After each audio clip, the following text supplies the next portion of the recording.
Hello students, very good morning all of you. आइए आज हम चैप्टर फर्स्ट फ्रांसीसी क्रांति फ्रेंच रिवॉल्यूशन के बारे में क्वेश्चन आंसर जानते हैं। इसका जो है अध्ययन पहले करा चुके हैं। आइए आज हम इसके प्रश्नोत्तर के बारे में जानते हैं। जैसा कि पहला प्रश्न है, फ्रांस में क्रांति की शुरुआत किन परिस्थितियों में हुई। आंसर है, फ्रांस में क्रांति की शुरुआत निम्न परिस्थितियों में हुई।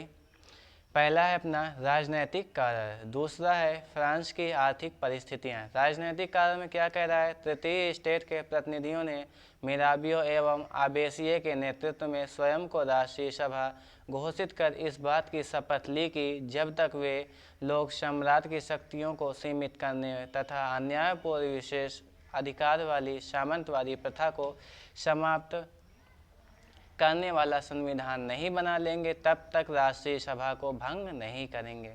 क्या कह रहा है कि आबेसिये और मिराबियों की नेतृत्व में तृतीय स्टेट के जनसाधारण लोग जो है राष्ट्रीय सभा बना लेते हैं और कहते हैं कि जब तक हम अपने मनपसंद संविधान नहीं बना लेंगे और जो है सम्राट की शक्ति को सीमित नहीं कर देंगे, तब तक इस सभा को हम भंग नहीं करेंगे।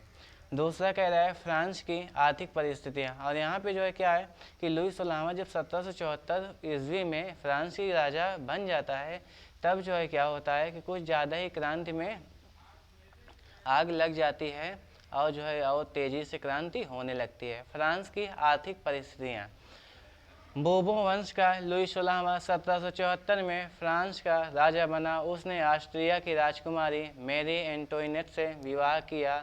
उसके सत्ताहीन होने के समय फ्रांस का कोष रिक्त था। क्या कह रहा है, यहाँ पे कि बोबो वंश का लुई 16वां जब वो गद्दी पर बैठता है तो वो राजकुमारी मैरी एंटोनियो से विवाह करता है, और उसके बाद जब वो सत्ता आसीन हो जाता है तो क्या होता है कि जो फ्रांस का राजकोष है वो क्या हो जाता है, खाली हो जाता है, जिससे जो है वो तमाम तरह के जनते पर टैक्स लगाना प्रारंभ कर देता है, जैसे कि प्रत्यक्ष कर है और दूसरा धार्मिक कर है। प्रत्यक्ष कर और धार्मिक कर क्या है कि प्रत्यक्ष कर को जो है टाइल कहा उसने, और धार्मिक कर को उसने टाइड कहा। ये दो प्रकार का कर लगा देता है, जिससे कि राज खजाने में और पैसे और धन आने लगते हैं, और इससे भी जनता उब चुकती है, और बाद में क्या होता है कि क्रांति जो है और जोर तोड़ होने लगती है। नेक्स्ट है दार्शनिकों का योगदान। इस काल में फ्रांसीसी समाज में मॉन्टेस्क्यू, वोल्टेयर तथा रूसो आदि विचारों के कारण तर्कवाद का प्रसार प्रारंभ हुआ। इन विचारकों ने अपने साहित्य द्वारा पादरियों, चर्च की सत्ता और सामंतवादी व्यवस्था को समाप्त कर दिया। क्या कह रहा है कि इनके विचारों से भी जनता प्रभावित हुई, और जब जनता प्रभावित हुई तो क्या हुआ कि जो इन लोगों की सत्ता थी वो सत्ता क्या हुई, खत्म हो गई। नेक्स्ट है तत्कालिक कारण। लुई 16वें ने 5 मई 1789 ईस्वी को नए करों के प्रस्ताव हेतु 1604 में निर्धारित संगठन के आधार पर तीनों स्टेट की एक बैठक बुलाई। तृतीय स्टेट की मांग थी कि सभी स्टेट की एक संयुक्त बैठक बुलाई जाए, एक व्यक्ति एक मत के आधार पर मतदान कराया जाए। लुई 16वां ने ऐसा करने से मना कर दिया। क्या कह रहा है कि यहाँ पे तृतीय स्टेट की मांग थी कि सभी की संयुक्त बैठक बुलाई जाए, लेकिन लुई 16वां ऐसा करने से मना कर देता है। जब ऐसा करने से मना कर देता है तो क्या होती है, जो हमारी क्रांति है वो और तेज गति से होने लगती है, और 20 जून को क्या होता है कि तृतीय स्टेट के लोग, जनप्रतिनिधि लोग टेनिस कोर्ट के सामने एकत्रित हो जाते हैं और वहाँ पे सभा बना लेते हैं, आंदोलन शुरू कर देते हैं। आई बात समझ में यहाँ तक। उसके बाद नेक्स्ट क्वेश्चन क्या कह रहा है, फ्रांसीसी समाज के किन तबकों को क्रांति का फायदा मिला, कौन से समूह सत्ता छोड़ने के लिए मजबूर हो गए, क्रांति के नतीजे से समाज के किन समूहों को निराशा हुई। आइए इसके बारे में भी जानते हैं।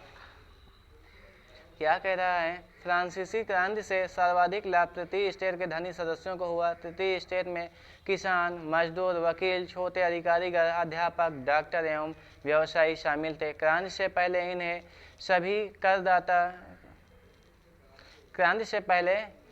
अभी कर अदा करने पड़ते थे। साथ ही इन लोगों को पादरियों और कुलीनों द्वारा अपमानित भी किया जाता था। लेकिन क्रांति के बाद उनके साथ समाज के उच्च वर्ग के समान व्यवहार किया जाने लगा। पादरियों एवं कुलीनों के वर्ग के लोगों को अपने विशेष अधिकार को त्यागने पर विवश होना पड़ा। क्रांति के परिणामों से महिलाओं को निराशा हुई, क्योंकि वे लैंगिक आधार पर पुरुषों की समानता का अधिकार हासिल नहीं कर सकी। क्या कह रहा है कि यहाँ पे जो उच्च अधिकारी गए थे, अध्यापक थे, डॉक्टर थे, व्यवसायी थे, उनको भी टैक्स देना पड़ता था। उनको यह फ़ायदा हुआ कि जब क्रांति हुई तो उनको टैक्स देने से बच गए। और उधर जो है महिलाओं को ये दिक्कत हुई कि बताइए हमको जो है समानता का अधिकार नहीं मिला, तो इससे उनमें निराशा आ गई। नेक्स्ट क्वेश्चन है, 19वीं और 20वीं सदी के दुनिया के लिए फ्रांसीसी क्रांति कौन सी विरासत छोड़ गई? इस क्रांति से विश्व के लोगों को निम्न विरासत प्राप्त हुई। क्या कह रहा है? फ्रांसीसी क्रांति वैश्विक स्तर पर मानव इतिहास की महत्वपूर्ण घटनाओं में से एक है। यह विश्व का पहला ऐसा राष्ट्रीय आंदोलन था जिसने स्वतंत्रता, समानता और भाईचारे जैसे विचारों को अपनाया। 19वीं और 20वीं सदी के प्रारंभ में प्रत्येक देश के लोगों के लिए ये विचार आधारभूत सिद्धांत बन गए। राजा राम मोहन राय जैसे नेता फ्रांसीसियों द्वारा तानाशाही एवं उसके निरंकुशवाद के विरुद्ध प्रचारित विचारों से अत्यधिक प्रभावित थे। इस क्रांति ने जनता की आवाज़ को प्रश्रय दिया। जनता उस समय दैवीय अधिकार की धारा, सामंतवादी विशेष अधिकार, दास प्रथा एवं नियंत्रण को समाप्त करके योग्यता को सामाजिक उत्थान का आधार बनाना चाहती थी। क्या कह रहा है कि ये क्रांति जो है इतिहास की सबसे पुरानी क्रांति है, कह रहा है, और ये जो है महत्वपूर्ण घटनाओं में से एक है। कह रहा है कि राष्ट्रीय आंदोलन जैसे स्वतंत्रता, समानता, भाईचारा के विचारों को दिया जो है हमारे संसार को। और 19वीं और 20वीं सदी के देश के प्रत्येक देश के लोगों में ये विचार आधारभूत सिद्धांत बन गया कि हाँ सभी को स्वतंत्रता, आज़ादी और समानता, भाईचारे का ये सब व्यवहार, विचार होना चाहिए। उसके बाद कह रहा है कि राजा राम मोहन जैसे नेताओं ने क्या किया कि जो हमारा राजशाही शासन प्रणाली है, निरंकुशवाद शासन प्रणाली, इसके खिलाफ और अत्यधिक जो है प्रभावित हुए। इस क्रांति ने जनता को आवाज़ का प्रश्रय दिया। ये क्या कह रहा है यहाँ पे कि इस क्रांति से जनता जो है अपने विचार को रखने लगी। जनता को जो है इससे क्या सहानुभूति मिली कि हाँ हम भी अपने विचार को रख सकते हैं। आई बात समझ में? उसके बाद आइए नेक्स्ट क्वेश्चन पे चलते हैं। उन जनवादी अधिकारों की सूची बनाओ जो आज हमें मिले हुए हैं तथा जिनका उद्गम फ्रांसीसी क्रांति में है। क्या कह रहा है कि उन जन अधिकारों विचारों की सूची बनाइए जो आज हमें मिले हुए हैं और ये फ्रांसीसी क्रांति के फलस्वरूप भी मिले थे। क्या जैसे कि पहला अपना है धार्मिक स्वतंत्रता का अधिकार, ये फ्रांसीसी क्रांति के बाद मिला है, पहले ऐसा नहीं था। दूसरा है शोषण के विरुद्ध अधिकार। तीसरा है संवैधानिक उपचारों का अधिकार। नेक्स्ट है विचार अभिव्यक्ति का अधिकार, समानता का अधिकार, स्वतंत्रता का अधिकार, एकत्र होने तथा संगठन बनाने का अधिकार, सांस्कृतिक एवं शैक्षणिक अधिकार, संपत्ति का अधिकार। ये मैंने मौलिक कर्तव्य में भी, इंडियन कॉन्स्टिट्यूशन, भारतीय संविधान में भी मैंने पढ़ाया हुआ है। नेक्स्ट जो है जो क्लास चलेगी, ये इतिहास का रिवीजन होने के बाद जो क्लास चलेगी वो पॉलिटी की ही चलेगी, तो उसमें जो है ये सब आएगा। तो यहाँ पे जानिए कि धार्मिक स्वतंत्रता पहले नहीं था। फ्रांसीसी क्रांति के पहले जब क्रांतियाँ हुई तब ये सारे अधिकार, 5-6 अधिकार जो भी हैं, ये सभी अधिकार लोगों को मिल गए। आई बात समझ? आवाज़ भी ये अधिकार हम लोगों को मिले हुए हैं। नेक्स्ट है, क्या आप इस तर्क से सहमत है कि सार्वभौमिक संदेशों के सार्वभौमिक अधिकारों के संदेशों में नाना अंतर विरोध थे? क्या कह रहा है कि विश्व में नागरिक अधिकारों की प्रथम घोषणा का प्रयास संभवतः फ्रांस में ही किया गया था। फ्रांस के सार्वभौमिक संदेश में स्वतंत्रता, समानता, बंधुत्व के 3 मौलिक सिद्धांत पर बल दिया गया। वर्तमान में सभी लोकतांत्रिक देश इन सिद्धांतों को अंगीकार किया हुआ है। क्या कह रहा है कि जो चीज़ें बताई गई हैं फ्रांसीसी क्रांति में वो वर्तमान के सभी लोकतांत्रिक देशों में समाहित हैं। पहला कह रहा है व्यापार और कार्य करने की स्वतंत्रता का कोई उल्लेख नहीं था। स्वतंत्रता को अत्यधिक प्रोत्साहित दिया गया था। व्यक्ति की चहुमुखी विकास को लक्ष्य नहीं बनाया गया था। शिक्षा के अधिकार को कोई महत्व नहीं दिया गया था। क्या कह रहा है कि यहाँ पे इसके अंदर भी अंतर्विरोध बताया गया है। नेक्स्ट है नेपोलियन के उदय को कैसे समझा जा सकता है? नेपोलियन का उदय 1796 में निर्देशिका के पतन के बाद हुआ। निर्देशिका को प्रायः विधानसभाओं में झगड़ा होता था, जो कि बाद में उन्हें बर्खास्त करने का प्रयास करती। निर्देशिका राजनीतिक रूप से अत्यधिक अस्थिर थी, अतः नेपोलियन सैन्य तानाशाह के रूप में सत्तारूढ़ हुआ। सन 1896 ईस्वी में नेपोलियन बोनापार्ट ने स्वयं को फ्रांस का सम्राट बना लिया और 1799 ईस्वी में डायरेक्टरी के शासन का अंत करके वह फ्रांस का प्रथम काउंसलर बन गया। शीघ्र ही शासन की समस्त शक्तियां उसके हाथों में केंद्रित हो गईं। क्या कह रहा है कि हिटलर नहीं, नेपोलियन जो है 1799 ईस्वी में सत्ता पे आसीन हुआ और जो खुद को वहाँ का तानाशाह घोषित कर दिया। आगे कह रहा है सन 1793 से 1796 ईस्वी के मध्य फ्रांस की सेनाओं ने लगभग संपूर्ण पश्चिमी यूरोप पर विजय हासिल कर ली। जब नेपोलियन माल्टा, मिस्र और सीरिया की ओर बढ़ा तथा इटली से फ्रांसीसियों को बाहर ढकेल दिया था, तब सत्ता पर नेपोलियन का कब्जा हुआ। फ्रांस ने अपने खोए हुए भूखंड पुनः वापस ले लिए। उसने ऑस्ट्रिया को 1805 में, प्रशा को 1804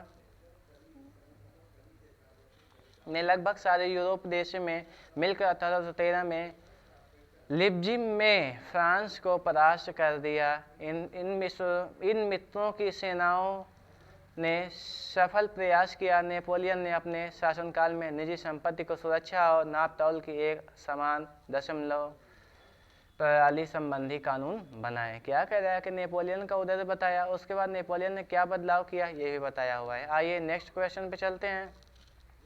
नेक्स्ट है अपना जो है क्या मल्टीपल चॉइस क्वेश्चन, बहुविकल्पीय प्रश्न। जैसे क्वेश्चन है नेपोलियन बोनापार्ट ने स्वयं को फ्रांस का सम्राट कब घोषित किया? 1804 ईस्वी में वो फ्रांस का सम्राट बना था। नेक्स्ट है नेपोलियन बोनापार्ट कहाँ पराजित हुआ?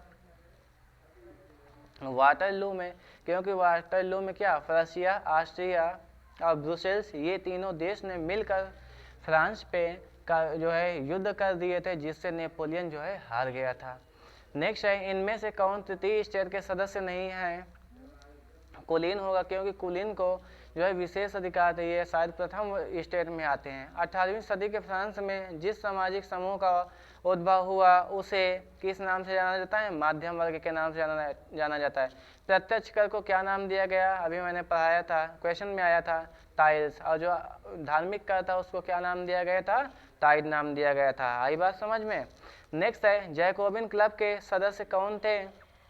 समाज के कम समृद्धि लोग। नेक्स्ट है बिना घुटने वाले किन्हें कहा जाता था? जैकोबियन लोगों को। आई बात समझ में?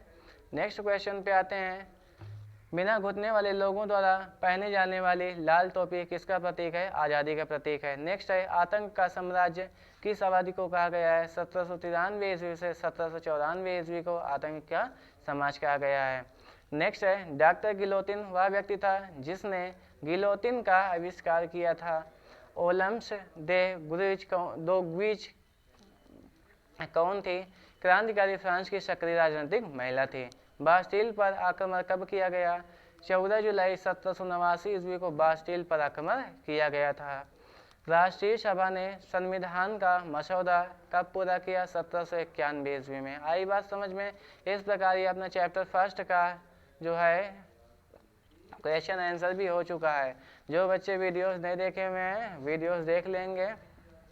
आई बात समझ में? उसके बाद नेक्स्ट डे चैप्टर सेकंड का क्वेश्चन आंसर जो के साथ रिवीजन हो जाएगा। उसके बाद जब ये सेकंड पार्ट बुक का चलेगा तो जो अपना सोशल साइंस बुक का सेकंड पार्ट चलेगा वो अपना पॉलिटी चलेगा। ठीक है, नागरिक शास्त्र के बारे में जानेंगे।